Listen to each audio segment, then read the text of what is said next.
감사드립니다. 우리가 함께 예배하는데 여러 가지 순서가 있죠. 우리 또 대표기도 하시는 분들도 있고 또 이렇게 찬양으로 우리 찬양대에 섬겨주시는 그런 귀한 섬김들도 있습니다. 우리가 대표기도 마무리하면서 어떻게 마무리하죠? 우리가 다 함께 아멘으로 마무리하잖아요.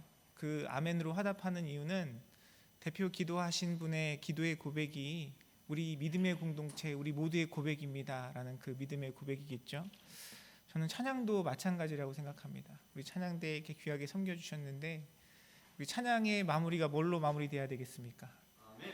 여러분들의 아멘의 화답으로 그 찬양의 가사의 고백이 나의 고백입니다라는 그 믿음의 고백이 우리 가운데 함께 고백될 때에 하나님께서 우리 이 찬양을 더 기뻐 받으시고 우리에게 베푸시는 주님의 은혜가 더 풍성하게 누려질 줄 믿습니다. 어떻게 찬양대 다시 한번 하셔야 되나요? 네. 오늘은 여러분 기회를 놓치셨고 우리 다음 주 평상시에 잘 하시지만 앞으로 우리가 함께 어떤 분들이 앞에서 섬겨주시던 함께 아멘으로 화답하는 우리의 예배가 되었으면 좋겠습니다. 네. 말씀을 들으실 때도 네, 감사합니다. 네, 우리 함께 봉독한 말씀을 가지고 연약함의 유익이라는 제목으로 하나님의 은혜를 함께 나누겠습니다.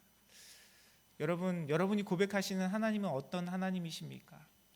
요즘은 정말 우리가 미디어의 시대를 살아가고 있잖아요. 그래서 하나님의 말씀도 우리의 신앙의 고백도 정말 다양한 방식으로 접할 수 있습니다. 책뿐만이 아니라 유튜브만 열어도 인터넷에 검색만 해도 어떤 유명한 사람 또 은혜로운 사람들의 이야기를 들을 수 있어요. 그런 간증들, 하나님에 대한 믿음의 고백들의 어떤 패턴이 있는데 그 패턴이 어떤 것이냐면 대부분의 그 간증들은 첫 번째는 무엇이 있냐면 그분들의 삶 속에 어떤 문제가 있습니다. 건강의 어려움이라든지 재정적인 어려움이라든지 인생의 어떤 커다란 위기가 찾아와요. 그 위기 속에서 믿음으로 하나님을 바라보고 하나님을 찾을 때 정말 사람의 능력과 생각으로 이룰 수 없는 그 놀라운 일들이 하나님 주시는 회복이 그 삶 가운데 경험되는 것들을 우리는 간증을 통해서 많이 경험합니다. 그것은 그분들의 간증의 고백뿐만이 아니라 우리가 성경을 통해서도 기대하고 경험하게 되는 하나님의 역사하심과 능력이죠. 그래서 때로는 우리의 연약함 속에 어려움 속에서 하나님의 놀라운 능력과 역사하심 그러한 것들을 경험하고 또 그런 이야기들이 우리에게 기대가 되고 위로가 되고 힘이 될 때가 많이 있어요. 저도 목회자로서 또 우리 사랑하는 성도님들을 위해 항상 기도하며 우리 성도님들의 삶에 그런 주님의 은혜가 있기를 간절한 마음으로 기도합니다. 여러분 인생 가운데 여러분이 고민하고 여러분이 붙잡고 계시는 그 문제들 가운데 정말 우리의 힘과 능력이 닿지 않는 그 상황 속에서 내가 아무리 고민하고 애써도 나는 도저히 답을 찾을 수 없는 그 인생의 문제 가운데 우리 주님의 놀라운 역사하심과 능력이 경험되시는 우리 사랑하는 성도님들의 삶이 되시기를 주님의 이름으로 축복합니다. 그런데 때로는요 우리가 그런 하나님의 은혜와 역사하심을 기대하고 소망하지만 여전히 내 삶 가운데 해결되지 않는 그런 문제들이 있어요.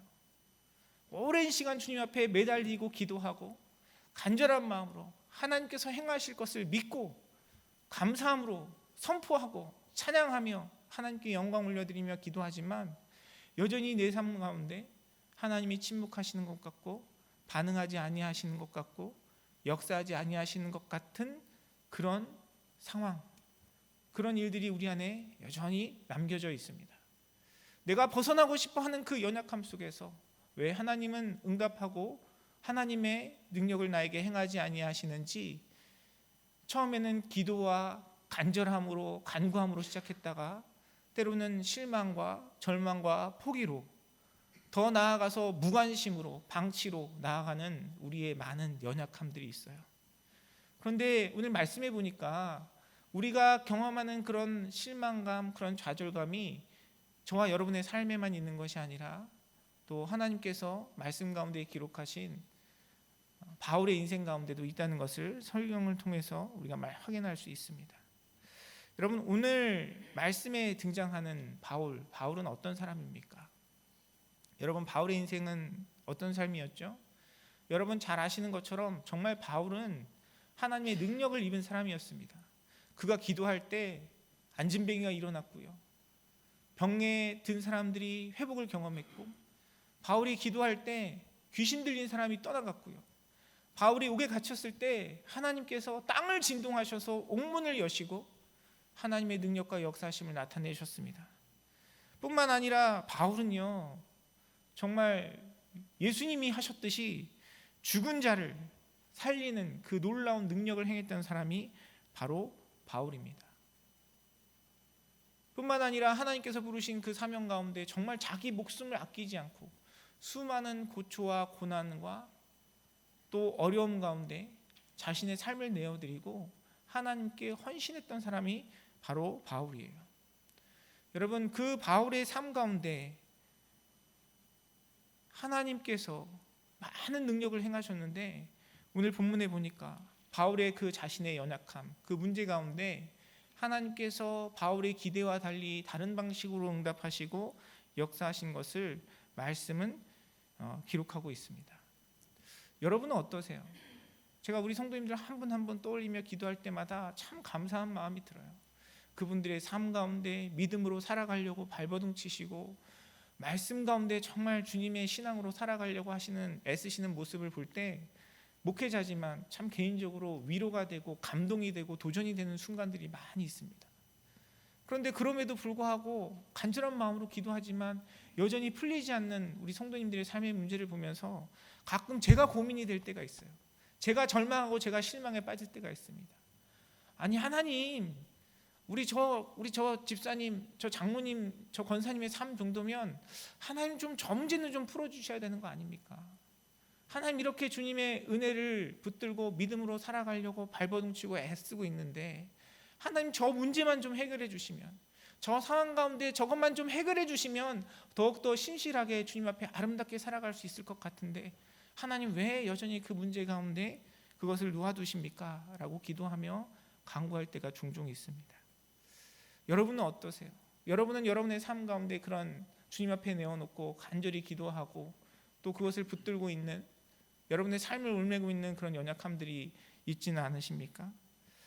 이것은 단지 믿음이 연약한 우리의 삶의 문제만이 아니고요, 말씀이 기록하고 있는 바울에게도 너무나 중요하고 힘든 문제였습니다.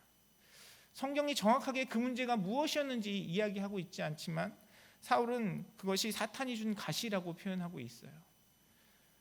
그리고 그 삶 가운데 자신의 사역을 방해하고 또 하나님과의 관계 속에서 주님 앞에 더욱더 간절히 나아감에 장애물이 됐던 것은 분명한 것으로 여겨집니다.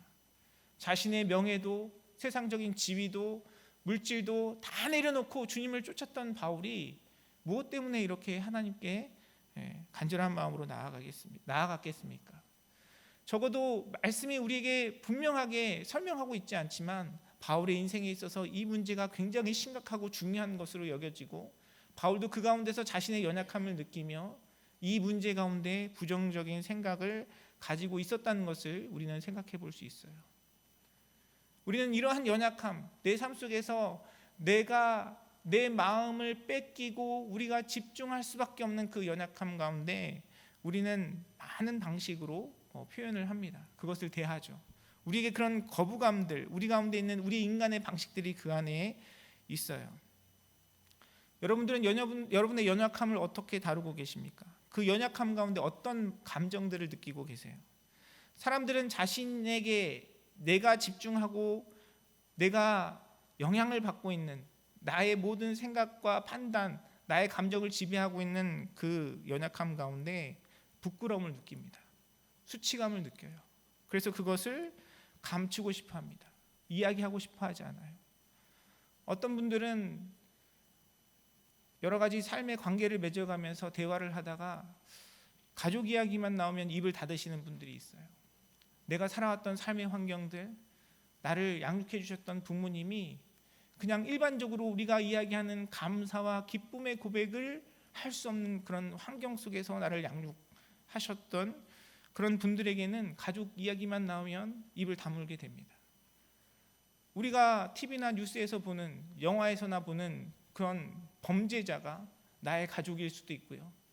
또 다른 사람들에게 내가 떳떳하게 이야기할 수 없는 그런 죄악된 모습, 안타까운 모습이 나의 가족들에게 있다면 그것을 감추고 싶은 마음이 당연한 우리의 모습이죠. 그리고 또 우리는 그런 우리의 연약함 가운데 불안을 느끼기도 합니다.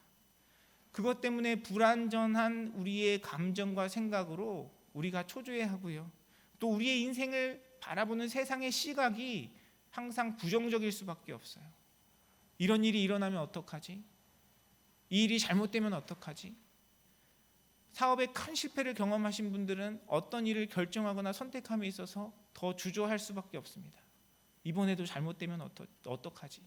내가 저 사람을 통해서 또 이번에도 속고 사기를 당하고 어려움을 당하면 어떡하지? 항상 그러한 고민들이 더 커지는 것이죠. 그런 상황 속에서 항상 내 안에 채워지지 않는, 나의 간절한 소망이 이루어지지 않는, 연약함으로 인해서 내 안에 계속 되새겨지는 그 상처로 인해서 때로는요, 내 안에 나도 알지 못한 어떤 불안이나 분노의 감정들이 그 마음을 지배할 때가 있어요. 그래서 아무 일도 아닌데 갑자기 내 안에 주체할 수 없는 분노, 주체할 수 없는 절망감, 무기력함을 느끼기도 합니다. 그렇게 우리 인생 가운데 우리의 연약함은요, 많은 영향들을 주고요, 우리의 삶을 부정적으로 이끌어가요. 아마 바울에게 있어서도 이 자신의 육체 가운데 있는 이 연약함이 그런 어려움으로 경험되지 않았을까 하는 생각이 듭니다. 그런데 바울은 자신의 그 연약함을 그냥 그 상태로 방치하지 않았어요. 내버려 두지 않았어요. 그래서 무엇을 합니까? 하나님께 기도해요. 하나님께 기도합니다. 그런데 그냥 기도하지 않고요, 그 육체의 가시가 떠나가도록 3번 기도했다라고 이야기합니다. 이 말씀에서 기록한 3번 기도했다는 의미가 무엇이겠습니까? 그냥 아침, 점심, 저녁 이렇게 3번 기도했다는 의미가 아니겠죠. 성경에서 이야기하는 3이라는 숫자는 굉장히 중요한 의미를 가집니다. 그 온전한 그런 의미를 가져요. 3번 기도했다라고 이야기했지만 아마도 3번 40일 금식 기도를 했을 수도 있어요. 하나님 앞에 간절함으로 이 문제를 놓고, 주님, 저 이 문제를 해결해 주지 않으시면 주님 저를 데려가세요. 그런 간절함으로 주님 앞에 나아갔을지도 모르겠습니다. 어쨌든 바울은 이 문제를 자신의 삶에 그 부정적인 영향 가운데 그냥 내버려 두지 않고요, 하나님 앞에 간절한 마음으로 기도했다라고 성경은 이야기하고 있습니다. 우리도 그럴 때가 있잖아요. 하나님께서 우리의 삶 가운데 놓여주신 그런 연단과 시련 가운데 우리의 마음과 소원을 아뢰며 주님 앞에 하나님께서 해결해 주시고 응답해 주시기를 간절한 마음으로 기도합니다. 여러분, 앞서 말씀드린 것처럼 바울 정도의 사람이라면, 그가 그렇게 간절히 기도했다면 하나님 어떻게 하셨어야 됩니까? 여러분, 하나님께서 어떻게 하셨어야 된다고 생각하십니까? 그렇게 자신의 모든 것을 버리고 하나님 앞에 헌신한 자가 그렇게 간절한 마음으로 하나님의 사역과 사명을 위해서 하나님께서 그러한 장애물들을 제거해 주시도록 기도했다면 하나님께서 들어주시는 것이 맞지 않겠습니까? 하나님께서 그 가운데 능력을 행하시는 것이 맞지 않겠어요? 죽은 자의 생명까지도 살렸던 그 바울의 사역과 하나님 앞에 드리는 섬김 속에서 하나님께서 그 육체의 가시 정도는 해결해 주실 수 있잖아요. 여러분의 삶은 어떠십니까? 우리가 그런 마음으로 주님 앞에 나아갈 때가 있어요. 그리고 우리가 일반적으로 그 가운데 우리에게 능력을 행하시고 우리의 소원을 들어주시는 것이 하나님의 능력이라고 고백하며 살아갑니다. 그런데 오늘 말씀은 우리에게 그렇게 응답하지 않아요. 오늘 말씀은 우리가 기대하고 바라는 것과는 조금 다른 모양으로 하나님께서 응답하시는 것을 이야기하고 있습니다. 그렇게 헌신된 자, 충성된 자, 하나님 앞에 신실하고 능력된 바울의 삶 가운데 하나님께서 주신 응답은 무엇이었습니까? 그것이 오늘 9절, 10절의 말씀의 본문입니다. 9절 말씀은 이렇게 이야기하죠. 내 은혜가 내게 족하도다. 이는 내 능력이 약한 데서 온전하여 짐이라 라고 하나님께서는 바울에게 응답하셨습니다. 여러분, 표현이 멋있잖아요. 내 은혜가 내게 족하다. 내 능력이 약한 데서 온전하여 짐이라. 그런데 사실 이 말은요, 이 표현은 그냥 노예요. 노입니다. 안 들어줄 거야. 네가 원하는 대로, 네가 바라는 대로 내가 그렇게 행하지 않을 거야. 하나님께서 말씀하시는 겁니다. 이 표현이 그냥 멀리서 바라보는 우리에게는 은혜의 표현으로 다가올 수 있어요. 그러나 내 삶의 현장에서 하나님께서 우리에게 그렇게 대답하실 때 때로는 그것이 우리에게 상처가 되고 우리에게 절망이 되고 우리에게 낙심이 될 때가 있습니다. 하나님, 이 문제만 해결해 주시면, 하나님, 저희 이 건강의 문제에서만 좀 벗어나게 하시면 제가 더 충성되이 주님 앞에 살아갈게요. 하나님, 내 삶 속에서 이 평생을 바쳐서 제가 이 비즈니스를 이렇게 새롭게 해보려고 하는데, 하나님, 이 가운데 주님이 나를 도와주시고 좀 풍성케 해주시면 제가 주님의 몸된 교회와 선교를 위해서 더 열심히 살겠습니다. 주님, 제 삶을 보셨잖아요. 저 누구한테 속이지 않고요, 거짓말하지 않고 어려운 가운데서도 하나님 맡겨주신 사람 신실한 마음으로 섬기며 살아왔는데, 하나님, 이번 비즈니스만 좀 도와주세요. 그러면 제가 주님 앞에 신실한 믿음으로 살아가겠습니다. 그렇게 기도하시는 분의 간구는 얼마나 간절한 것이겠어요. 그렇게 주님 앞에 기도하며 간구했을 때 하나님께서 내 은혜가 내게 족하다 라고 답을 하시면, 여러분, 그 답을 듣는 사람의 마음이 어떠하겠습니까? 절망이 될 수 있고 낙심이 될 수 있겠죠. 그러나 바울은 하나님 앞에 그렇게 3번 기도하면서 그것이 그에게 절망과 낙심으로 경험되지 않았어요. 왜냐하면 그가 간구하고 소원했던 육신의 그 육체의 가시로부터 벗어나는 것보다 정말 더 큰 하나님의 능력과 역사하심이 그의 삶 가운데 경험되었기 때문에 그렇습니다. 사랑하는 성도 여러분, 바울이 경험한 이 은혜, 바울이 경험했던 이 하나님의 놀라운 축복, 저와 여러분의 삶 가운데도 동일하게 경험되기를 주님의 이름으로 축원합니다. 우리는 연약함에서 벗어나는 것이, 연약함에서 회복되는 것이, 연약함 속에서 내가 원하고 바라고 소원하는 대로 하나님께서 때로는 더 큰 것으로 우리에게 역사하시는 것이 하나님의 능력과 응답하심이고 은혜라고 고백하지만, 오늘 말씀은 그 연약함 속에도, 연약함 가운데도 우리에게 여전히 행하시는 하나님의 놀라운 축복과 은혜가 있다는 것을 성경은 가르치고 있어요. 성경이 우리에게 이야기하고 있는 우리의 삶의 진정한 축복, 우리 하나님께서 우리에게 베푸시는 은혜의 영역은 무엇입니까? 성경은 우리 삶 가운데 허락하신 하나님의 축복과 은혜가 이 땅에 썩어질 것에 제한되어 있지 않다고 이야기합니다. 그래서 바울은 이미 그 하나님의 은혜 속에서 자신이 세상 가운데 누렸던 자신의 출신과 자신의 명예와 자신의 권세를 배설물로 여기고 다 내려놓았던 사람이에요.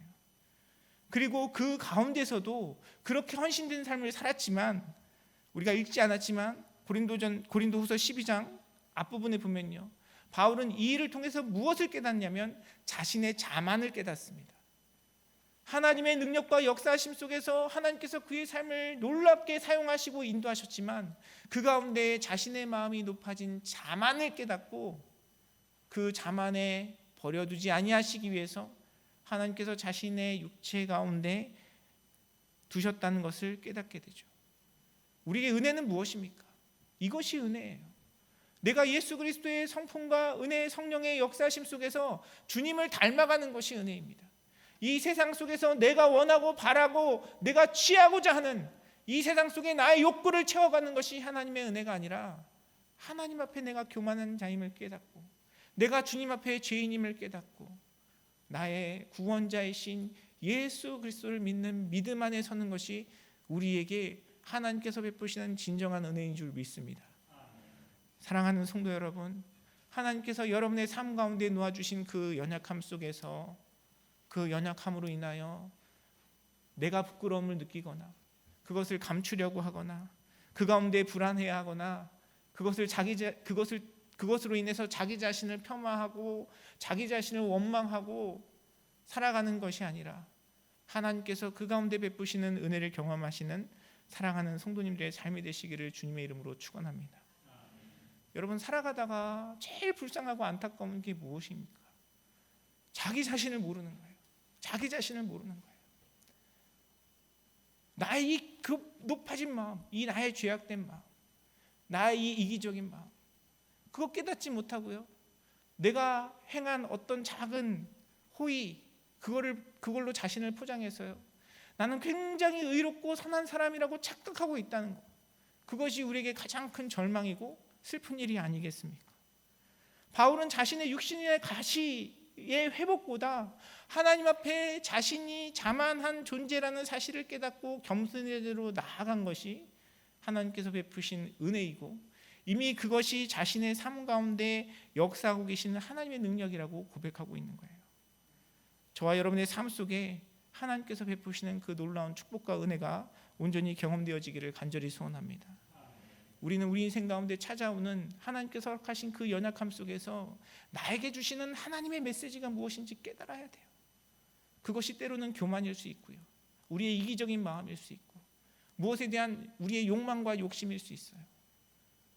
오히려 우리 연약함을 통해서 하나님 앞에 우리의 그 연약함을 깨닫고 우리의 온전한 구세주이신 예수 그리스도를 더욱 붙드는 믿음의 자리에 서시는 사랑하는 성도님들의 삶이 되시기를 주님의 이름으로 축원합니다.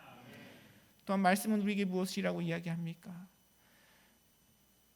주님의 은혜가 우리에게 족한데요, 그것은 하나님의 능력이 우리의 약한 가운데 온전하여 짐이라고 이야기하고 있습니다. 우리의 약함 가운데 하나님의 능력이 온전하여진다. 그 의미가 무엇일까요? 때로는 우리의 약함 가운데 앞서 제가 말씀드렸던 것처럼 많은 사람들이 간증으로 고백하는 것처럼 우리의 약함 가운데 인간의 방법과 생각으로 행할 수 없는 그 일을 행하시는 주님의 권능으로, 하나님의 인도하심으로 우리는 하나님의 강함을 경험할 수 있어요. 그런데 항상 우리의 삶 가운데 그렇게 경험되는 게 아니잖아요. 그리고 특별히 오늘 본문에 기록되어 있는 바울의 삶을 보면 그의 약함 가운데 하나님의 능력이 경험되었다면 그것을 치유해 주셔야죠. 그게 우리가 생각하는 방식이고 우리가 기대하는 거잖아요. 그런데 오늘 본문에서 이야기하는 우리의 약함 가운데 하나님의 능력이 우리에게 온전해진다는 것은 무슨 의미겠습니까? 여러분, 우리가 인생을 살아가다가 여러 가지 절망과 아픔의 순간들을 만납니다. 육신의 질병 가운데, 사업의 실패 가운데, 또 여러 가지 관계의 깨어짐 가운데 우리가 정말 그 연약함으로 인해서 상처받고 낙심될 때가 있어요. 그 가운데 주님이 어떤 능력을 행해 주신다면 그것이 우리에게 하나님의 온전한 축복과 은혜로 받아들여지겠죠. 그런데 가만히 우리의 마음과 중심을 돌아보면요, 내가 그것이 진정으로 주님 때문에 기쁘고 감사한 것인지, 아니면 내 문제가 해결되어서 감사한 것인지 우리는 우리 자신을 잘 알지 못해요. 사람의 감정과 생각이라는 것이 100% 순수한 것도 없고요, 100% 거짓도 없습니다. 우리의 마음이 그렇잖아요. 여러분, 자녀들을 사랑하시고 또 주변에 있는 가족들 사랑하시잖아요. 내가 가족들을 위해서 뭔가를 헌신을 합니다. 수고를 합니다. 내가 이렇게 해주면 나한테 이렇게 나중에 다 갚겠지, 이런 마음으로 행하시는 분들은 별로 없을 거라 생각이 듭니다. 그런데 열심히 섬기고 사랑하다 보면 때로는 우리의 마음이 낙심이 될 때가 있어요. 내가 이렇게까지 했는데 얘는 알려나? 이 사람은 알려나? 우리 부모님은 아시려나? 그런 생각이 들 때가 있습니다. 근데 그런 상황 속에서 오히려 내가 선으로, 섬김으로, 사랑으로, 헌신으로, 희생으로 드렸는데 오히려 반대로 이기적인 자신의 주장과 마음과 서운한 마음만 토로한다면 우리의 마음에 서운함이 생기죠. 내가 어떻게 했는데, 이런 마음이 우리 가운데 생길 때가 있어요. 우리의 마음은요, 우리의 삶의 태도는 온전하지 않아요. 하나님의 은혜와 능력, 믿음으로 살아간다고 이야기하지만 그 안에 감추어진 우리의 욕구가 있고 우리의 죄악된 욕심들이 있습니다. 그런데 그런 우리의 연약함 가운데 진정한 믿음, 하나님의 능력, 하나님의 온전하심은 언제 나타납니까? 우리에게 이 세상의 정욕과 세상에 있는 것들이 사라질 때 우리는 그 가운데 우리의 본질을 발견할 수 있어요. 내가 하나님 앞에 예배합니다. 주님을 찬양합니다. 주님의 사역 가운데 헌신해요. 내가 그러한 일들을 이뤄갈 때마다 돕는 사람들이 풍성하고 물질들이 풍성하고 어떤 많은 열매들이 눈앞에 있을 때 우리는 신나서 그 일들을 할 수 있어요. 그렇죠? 복음을 전도하고 어떤 사역들을 하는데 사람들의 반응이 있고요, 많은 열매들이 있습니다. 기쁘고 감사하고 충만해요. 그런데 그 가운데 우리의 본질을 잘 들여다봐야 돼요. 내가 기쁘고 감사하고 내가 이 일로 인하여 내 안에 기쁨과 감사가 넘치는 이유가 정말 나와 함께 하시는 주님 때문인지, 내가 수고하고 애쓴 것 가운데 보람이 있고 내가 인정을 받고 어떤 열매가 있기 때문인지 우리는 그것을 분명히 알 수 없어요. 그런데 언제 그 본질, 그 믿음, 그 중심이 드러납니까?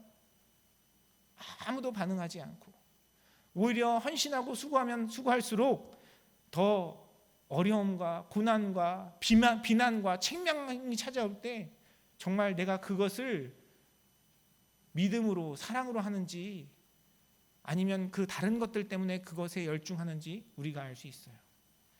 제가 신학교 다닐 때 감동 깊게 본 어떤 다큐의 한 장면이 있습니다. 시골에서 목회하시는 목사님의 그 사역을 담았는데요, 정말 시골에서 어르신들밖에 없는 교회였어요. 작은 예배당에 목사님께서 주일 예배를 인도하시는데 3명의 어르신이 앉아서 예배를 드리시더라고요. 그런데 화면으로 본 그 목사님의 모습이었지만 그 예배를 준비하시는 목사님의 모습이 얼마나 주님 앞에 경건한 마음으로 신실한 마음으로 예배를 준비하시던지요. 3분밖에 앉아있지 않으셨지만 복장을 정결하게 하고 예배 순서 인도하시는 그 모습 자체가 저에게 굉장히 은혜가 되었습니다. 여러분, 목회자로서 사역을 감당하고 어떤 일들을 할 때 많은 사람들이 그 앞에 반응하고 환호하고 함께 돕고 사역한다면 신나서 즐겁게 사역하겠죠. 그런데 어느 순간 그 중심이 하나님인지 나 자신인지 헷갈릴 때가 있어요. 그리고 끊임없이 그런 상황 속에서는 내 마음이 유혹을 받습니다. 그리고 그 유혹 가운데 무엇이 본질인지 발견하지 못할 때가 있어요.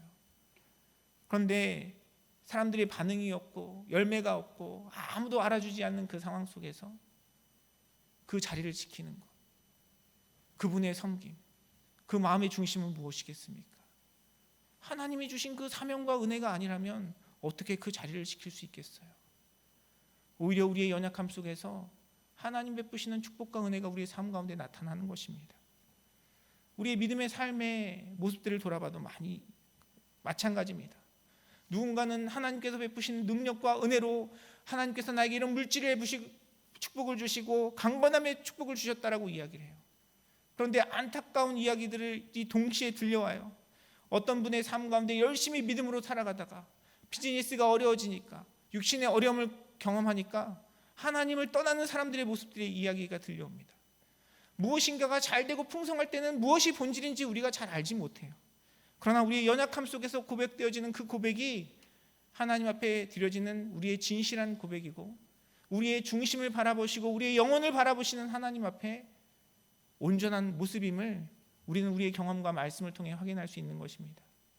사랑하는 성도 여러분, 여러분 삶 가운데 경험되어지는 그 연약함 속에서 하나님 앞에 온전한 믿음, 온전한 마음, 우리 가운데 역사하시는 온전한 성령의 인도하심을 고백하며 살아가시는 사랑하는 성도님들의 삶이 되시기를 간절히 소원합니다. 우리의 교회를 섬기는 성도님들의 모습을 봐도 그래요. 아무도 보지 않는 곳에서, 보이지 않는 곳에서 누가 이야기하던 누가 알아주던 상관없이 묵묵히 그 자리를 지키시는 우리 성도님들의 모습으로 우리 임마누엘 선교회가 이어가는 거예요. 앞에서 여러분들이 바라보시는 강단에서 설교하는 저는 정말 아무것도 아닙니다. 우리 교회가 이루어져 가는 것, 세워져 가는 것은 앞에 눈에 보이는 어떤 사람들의 모습이 아니라요, 사실 그 뒤에 묵묵히 자기 일을 감당하고 섬기시는 많은 사람들의 헌신과 수고로 그 일들이 이루어가는 거예요. 그리고 그 뒤에는 무엇이 있습니까? 그 인생 가운데 부어주신 하나님의 은혜가 있는 거예요. 우리 찬양대의 모습을 봐도 그래요. 제가 참 오늘도 찬양대의 찬양의 은혜를 많이 받았습니다. 지휘자님이 건강의 문제로 함께하지 못하시고 출타하신 많은 분들이 있지만, 여러 가지 어렵고 제약된 상황이지만 또 하나님을 찬양하고자 하는 우리 성도님들의 마음의 중심에 하나님 주시는 그 온전함이 있기 때문에 하나님께서 그 찬양을 통해서 역사하시고 함께 하시는 줄 믿습니다. 우리가 주님 앞에 나아가는 모습은요, 우리의 화려함 속에 어떤 열매 가운데 풍성함 가운데 드러나는 것이 아니라 오히려 연약함 속에서 하나님 베푸시는 그 온전함이 우리에게 드러나는 것이에요. 목회자로 삶을 이뤄가면서 육신의 연약함 가운데 고통받고 또 주님의 은혜를 구하는 많은 성도님들을 경험하게 됩니다. 그런데 그 연약함 가운데 진짜 믿음이 드러나더라고요. 여러분에게 어떤 질병이 찾아오고 어떤 어려움이 있을 때 여러분 마음이 어떠시겠어요? 우리는 다 연약한 사람들이기 때문에 누구나 다 그런 상황 가운데 처음에는 낭망하고 절망하고 안타까워할 수밖에 없어요. 그런데 제가 성도님들과 그런 상황 가운데 교제하면서 경험한 것은 무엇이냐면요, 왜 이렇게 감사가 넘치죠? 내가 생각지 않았던 질병으로 고통받고 힘들어하고 있는데 왜 그 가운데 감사가 넘치는지 모르겠어요. 그동안 베풀어 주셨던 주님의 은혜에 감사하고 회복을 꿈꿀 수 있다는 것에 대해 감사하고, 그나마 하나님께서 진작 나의 허물과 죄로 이 세상에서 나를 징계하시고 하나님의 진노 가운데 멸망시키셔도 모자람이 없는 인생인데, 하나님께서 이 시간을 통해서 주님의 사랑과 은혜와 고통을 깨닫게 하셔서 감사하다는 그 고백을 들으면서 저분의 신앙과 믿음 가운데 진정한 하나님의 은혜가 경험되어지고 있구나라는 것을 깨닫고 감동이 될 때가 많이 있습니다. 여러분, 아픈 건 그래도 괜찮아요. 죽음의 순간 가운데 주님의 부르심을 받는 성도님들의 임종을 지켜본 경험들이 여러 번 있었습니다. 제가 전에도 한번 말씀드린 것 같은데요, 제가 전에 섬겼던 교회에서 정말 젊은 나이에 암으로 인해서 임종을 맞았던 한 성도님의 모습이 기억에 남아요. 그분은 그렇게 신앙생활을 열심히 하지 못하셨어요. 먹고 사느라 바빠서 자신의 삶에 열심히 부지런히 성실히 살아가느라 교회 생활을 잘 하지 못하셨습니다. 주일에도 비즈니스를 하셔야 했거든요. 그런데 굉장히 순수하고 정직한 분이셨어요. 주변에 있는 어려운 사람들 항상 도우려고 살았고, 가족을 위해서도 늘 헌신되고 또 사랑을 베푸시는 분이었습니다. 처음에 그분이 암 소식을 받았을 때 굉장히 절망하는 모습을 봤어요. 억울해 하시더라고요. 하나님, 저 이렇게 열심히 살았는데 왜 하나님 나의 삶 가운데 이런 고통을 주십니까? 라는 절규 속에서 하나님 앞에 원망하고 한탄하는 그 모습을 옆에서 지켜봐야 했습니다. 뭐라고 위로할 수가 없더라고요. 그냥 옆에서 함께 있어드리고 함께 말씀을 나누고 찬양을 했어요. 그런데 그렇게 시간이 지나가면서 암이 점점 몸에 퍼지고 더 절망스러운 상황 가운데 놓이게 되었습니다. 그런데 그 시간 속에서 이분이 나를 구원하신 예수님의 사랑과 은혜가 무엇인지 깨달은 거예요. 옆에 함께 기도하며 위로하던 성도님들은요, 너무 안타까워했어요. 포기하지 마라. 우리가 더 열심히 기도하자. 하나님께서 너의 육신을 회복시켜 주실 거야. 하나님은 그런 능력이 있으신 분이야 라고 이야기하면서 계속 그분을 격려하고 위로했습니다. 그런데 오히려 이 성도님이 다른 분들을 위로하시더라고요. 괜찮아요, 권사님. 괜찮아요, 집사님. 저 이제 주님 앞에 갈 준비가 되었어요. 나는 더 이상 이 육신의 삶의 소망이 없어요. 나를 위해 영원한 하나님 나라 예비하신 주님의 축복과 은혜가 나에게 너무나 기대가 되고 소망이 되고, 또 지금까지 나의 삶을 인도하시고 지켜주셨던 하나님의 은혜가 너무나 감사합니다.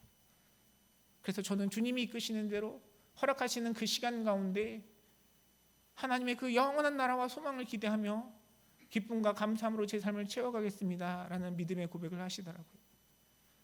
여러분, 이것이 정말 하나님께서 우리에게 주시는 온전함입니다.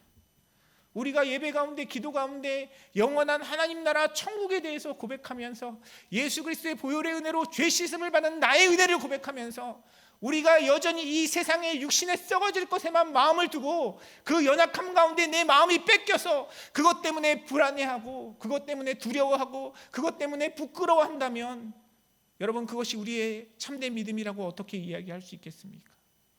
우리의 진정한 믿음은요, 비즈니스가 잘 돼서 하나님께서 축복하시는 그 은혜 가운데도 우리에게 고백될 수 있지만, 참된 믿음은 내 비즈니스가 망하고 내 육신이 망가지고 내 주변의 사람들이 다 떠나고 내가 외로움과 고통 가운데 있을 때 나를 위해 십자가 지시고 부활하셔서 우리를 온전케 하신 예수 그리스도의 그 은혜로 말미암아 하나님께서 허락하시는 평안과 기쁨 가운데 고백되어지는 그 믿음을 통해서 하나님께 온전하게 올려드려지는 것입니다. 사랑하는 성도 여러분, 우리 주님의 그 은혜 경험하시는 여러분의 삶이 되기를 주님의 이름으로 축원합니다. 하나님께서 우리에게 거저 주시는 것은 없어요. 우리에게 좋은 것 주기 원하시는 것이 하나님의 마음과 뜻입니다. 여러분, 바울의 삶을 하나님께서 얼마나 기뻐하셨겠습니까? 자신의 목숨까지도 내어놓고 자신의 세상의 모든 명예와 권세를 다 내려놓고 주님을 쫓았던 그 삶, 하나님 얼마나 기뻐하셨겠어요. 그럼에도 불구하고 그에게 육체의 가시를 허락하셨던 것은 이 세상에 썩어질 것으로 채우시는 주님의 은혜가 아니라 영원한 하나님 나라, 우리의 신령한 삶 가운데 하나님께서 허락하신 참된 축복이었고 은혜였던 것이죠. 저와 여러분의 인생에도 마찬가지입니다.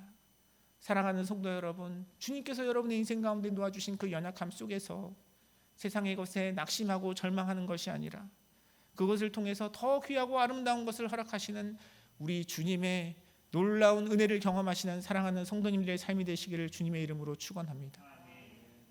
우리가 그 주님을 만나고 바라볼 때 우리가 어떤 삶의 자리에서도 사망의 음침한 골짜기를 다니는 것 같은 그 우리의 절망 가운데서도 거센 풍랑을 만나는 상황 속에서도 주님이 주시는 평안으로 주님 앞에 기뻐할 수 있고 예배할 수 있고요.